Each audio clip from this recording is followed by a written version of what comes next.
ঘটনার পরিপ্রেক্ষিতে আমাদের প্রিয় নেতা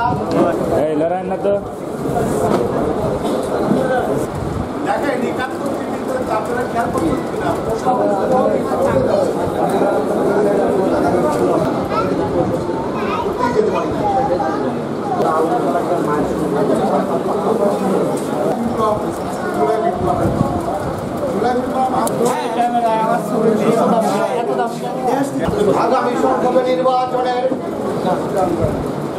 যিনি মনোনয়ন প্রত্যাশী,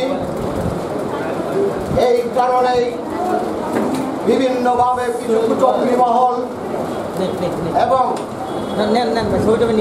কিছু সন্ত্রাসী তারা সম্মিলিতভাবে দলের মধ্যে থাকা এই সন্ত্রাসের তার সম্মান পূর্ণ করার জন্য, তার সম্মানহানির জন্য আমরা দেখতে পাচ্ছি বিভিন্ন ইলেকট্রনিক মিডিয়া, প্রিন্ট মিডিয়া এই এক সপ্তাহ যাবৎ প্রচন্ড উঠে পড়ে লেগেছে তার সম্মানহানির জন্য।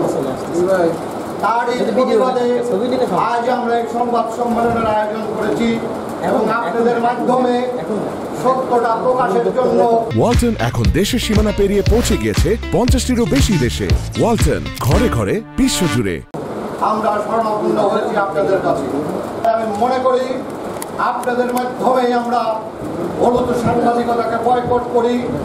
সেই জন্য সাংবাদিকদের সামনে আজকে কিছু কথা তুলে ধরব। মহলের নেতৃবৃন্দ যিনি আমার কাছে উপস্থিত আছেন, আমি শহীদুল মোল্লা এবং নিষিদ্ধ চরমপন্থী কাগজ ও তার বাহিনী কর্তৃক গত 5 জুন 2025 তারিখে সংগঠিত বিশ্ব বিশারাঘাট ইসলামপাড়ার সশস্ত্র হামলার ভিডিও ফুটেজ ঈশ্বরদী আটঘরিয়া গণমানুষের নেতা জনাব জাকারিয়া পিন্টুর নামে 71 টিভি, যমুনা টিভি, এখন টেলিভিশন ও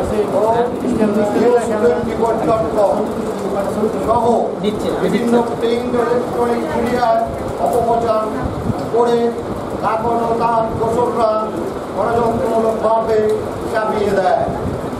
নিষিদ্ধ ছাত্রলীগের যুগ্ম আহ্বায়ক বাগাতিপাড়া নাটক শাখার শহীদুল কর্তৃক লালপুর থানায় জাকারিয়া পিন্টু ও সুলতান আলী টনি বিশ্বাস সহ বিশ্বজিৎ বিএনপির নেতৃবৃন্দ ও সহ 9 জনকে আসামি করে একটি মিথ্যা ও ষড়যন্ত্রমূলক মানহানিকর মামলার প্রতিবাদে আজকের সংবাদ সম্মেলন।